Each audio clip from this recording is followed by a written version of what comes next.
mwili na damu ya Bwana wetu Yesu Kristo vitulinde tufikie uzima wa milele. Ndivyo ambavyo tunalikwa mtazamaji wetu mpendwa wa Jugo Media, Injili kiganjani mwako, Radio Maria Tanzania, sauti ya Kristo nyumbani mwako, pamoja na Mufiripi Media, kushiriki mafumbo matakatifu ya mwili na damu ya Bwana wetu Yesu Kristo katika maumbo ya mkate na divai.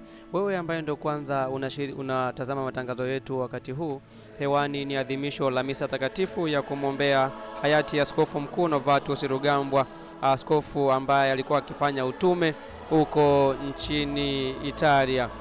Basi tuzidi kumwombea ili Mwenyezi Mungu aendelee kumjalia neema na baraka zake, amjalie msamaha wake na mkaribishe kwenye furaha ya uzima wa milele.